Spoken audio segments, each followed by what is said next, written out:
د پاکستان حکومت واضحه کړې ده چې سعودي عرب د پاکستان په معیشت کې د ډېرې دلچسپۍ او د لوی اعتماد اظهار کړی دی. په اسلام آباد کې د پاکستان سعودي عرب سرمایه‌کارۍ کانفرنس په موقع وفاقي وزیر پټرولیم مصدق ملک، وزیر اطلاعات و نشریات عطا تارړ او وزیر تجارت جام کمال خان په خپل نیوز کانفرنس په موقع ویل چې سعودي عرب په پاکستان کې په معیشت کې د پوره اعتماد اظهار کړی دی او ډېره دلچسپي ظاهره کړې ده. وفاقي وزیر تجارت جام کمال خان سرمایه‌کارو ته مکمل سہولیات فراهم کولو یعنی سہولیات ورکولو یقین دهاني هم ورکا.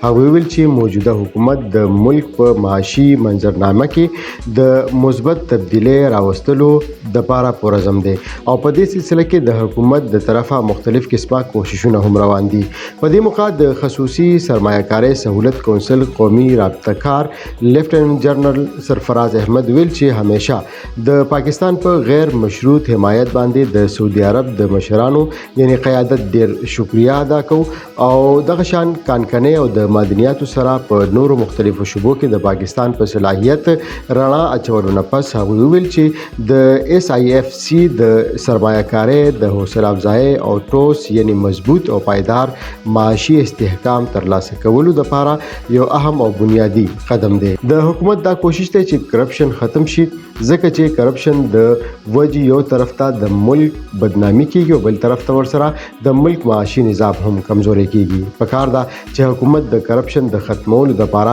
صحیح او سخت ګامونه پورته کړي او په دې عمل کې خلکو ته سخته سزا ورکړي چې ملک په معاشي لحاظ سره مضبوط شي.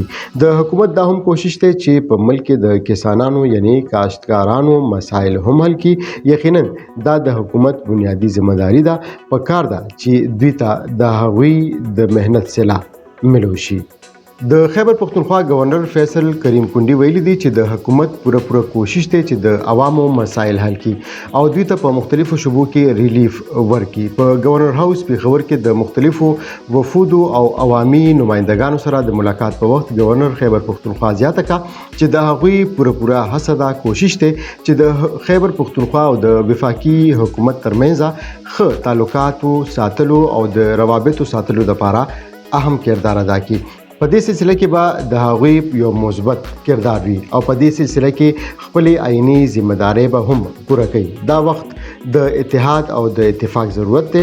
د ملک د معیشت د مضبوطولو لپاره د یووالي ډیر سخت او زیات ضرورت دی. د وفاق او د خیبر پختونخوا سره ترلې شوي مسلې به هغوی د افهام او تفهیم سره یعنی د ښه مذاکراتو او خبرو اترو سره د حل کولو هڅه کوي. هغوی دا هم زیاته کړه چې ټولو سیاسي ګوندونو ته پکار دي چې په خپلو کې د مسایل حل کولو او د ملک د ترقۍ لپاره خبرې اترې وکړي. د مذاکراتو په ذریعہ د مسلو حل کېدای شي یعنی دا ممکن دي. د هغوی به دا کوشش وي چې د صوبې د ترقۍ لپاره د وفاق نه زیات فند واخلي. د امن او امان صورتحال ښه کېدلو لپاره هم کوششونه جاري وي.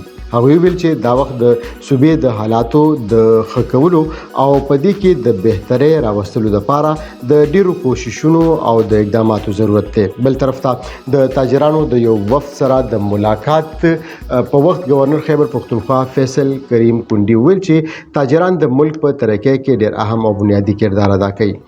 د سرمایه‌کارو او د تاجرانو د مشکلاتو کمولو لپاره هغوی خپل کوششونه تیز کړي دي. گورنر خیبر پختونخوا ویل چې حکومت د خپل طرفه کوشش کوي چې عوامو ته ریلیف ورکړي. یقینا د خیبر پختونخوا گورنر د طرفه دا تجویز ډیر ښه دی چې د ملک ټول سیاسي جماعتونه دي په خپلو کې د مذاکراتو او خبرو اترو په بنیاد د مسلو د حل کوششونه وکړي. کچرې ټول سیاسي جماعتونه په یو پلیټ فارم راجمع شي او د مسایلو ختمولو د پاره متحد شي یوځای شي نو ملک به په حقيقي معنی کې ترقی وکړي او د عوامو مشکلات به هم کم شي. دا وخت د خیبر پختونخوا سره د ټول هیواد عوامو ته د صحت، تعلیم، بجلی، روزګار او اوبو په نورو مختلفو شوبو کې مسایل موجود دي. حکومت خود خپل طرفه دا پوره کوشش کوي چې دا حل شي.